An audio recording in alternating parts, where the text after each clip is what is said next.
Hey there. Quick question. Have you ever seen a billionaire post their house for sale on Facebook Marketplace? No? That's weird, right? Because rich people have tons of real estate. Beach houses, city condos, ranches the size of Belgium. But for some reason, they almost never sell them. And no, it's not because they're sentimental about their granite countertops. Let's bring in our friend Bob. Bob just got rich. Like really rich. Tech startup exit, private jet level rich. He buys a $10 million mansion in LA because that's what new rich people do. But 5 years later, he wants something bigger, fancier, with, I don't know, a driveway that spells his name in cursive or something. Now, here's where it gets interesting. Bob could sell his $10 million house, right? Pocket the profit and buy a new place. But he doesn't. Instead, Bob keeps the house and just borrows money against it. Why? Because when Bob sells the house, he triggers something terrifying: capital gains tax. That's the government saying, hey buddy, we see you made a fat profit on that house. Now give us a slice. And that slice can be huge. In the US, it could be up to 20% federally, and even more with state taxes. So if Bob sells and makes, say, $3 million in profit, he could owe hundreds of thousands in taxes immediately. But what if Bob just doesn't sell? Instead, he walks into a bank and says, hey, see this mansion? I want to borrow $2 million against it. And the bank goes, yes sir, Bob, right away.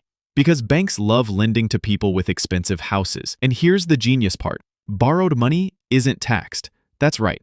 You can borrow millions and not pay a single cent in income tax on it. Because technically, you're just taking on debt. So Bob gets his $2 million, keeps the house, and avoids the tax man completely. It's like having your cake, borrowing money against the cake, and eating someone else's cake too.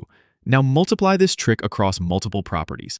Bob owns 5 homes. He never sells them. He just keeps borrowing against their rising value, living off the loans, and investing that money elsewhere. And every time the houses go up in value, he gets richer on paper, but still pays no taxes because he never sells. Even better, interest on those loans might be deductible. So Bob could actually reduce his taxable income further by just paying interest on the money he borrowed. It's like the tax code was written by Bob's financial planner. But what about when Bob eventually dies? That's when another magical trick kicks in. Stepped up basis. Sounds like a fancy dance move, but it's actually a wild loophole. When Bob dies, all those houses he held onto, remember the ones that went way up in value, get a little makeover in the eyes of the tax system. The original price he paid for them, erased. Now the official value becomes whatever they're worth on the day he dies, which means no capital gains tax for his heirs. None. Zilch. Nada. So if Bob bought that LA mansion for $2 million and it's worth $10 million when he dies, his kids can sell it the next day and pay zero capital gains tax on the $8 million difference. You're starting to see the game, right? Buy assets that grow in value, never sell them, borrow against them to live your best life, then let your heirs deal with it later. But with a neat little tax reset button baked into the system. It's legal, it's strategic, and it's exactly how the ultra-wealthy stay ultra-wealthy. And the wildest part?